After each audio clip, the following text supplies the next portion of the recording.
West Indies Bangladesh সিরিজের খবর শুরুতেই। ভোরে শেষ টি-20 সিরিজ জেতা বাংলাদেশ হোয়াইট ওয়াশের লক্ষ্যে নামবে। আর ক্যারিবীয়রা বছরের শেষ ম্যাচে জিততে চাইবে।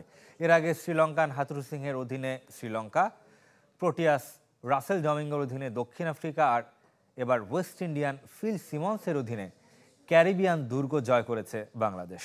ভোর 6টায় শুরু হবে এই বছর বাংলাদেশ। একদিন পর পর ম্যাচ, তাই অনুশীলনের সুযোগ নেই, ঘুরে বেড়ানোর সময়ও কম।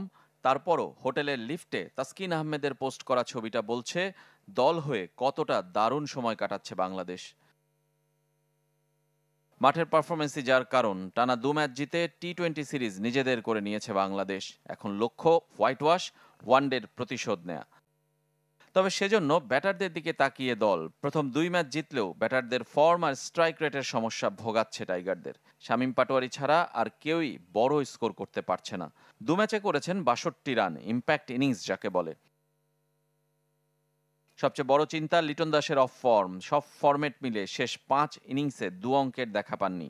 সঙ্গে সৌম্য সরকারের ইনজুরিতে একাদশে পরিবর্তনও অবশ্যম্ভাবী।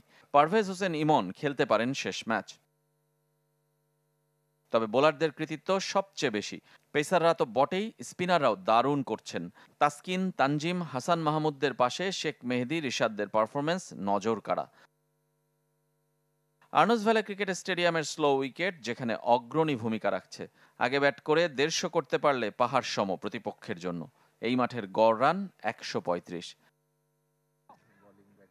এই ম্যাচ শেষে আপাতত ছুটি হেড কোচ ফিল সিমন্সের। ভালো একটা স্মৃতি নিয়ে বাড়িতেই থেকে যাবেন ক্যারিবিয়ান কোচ।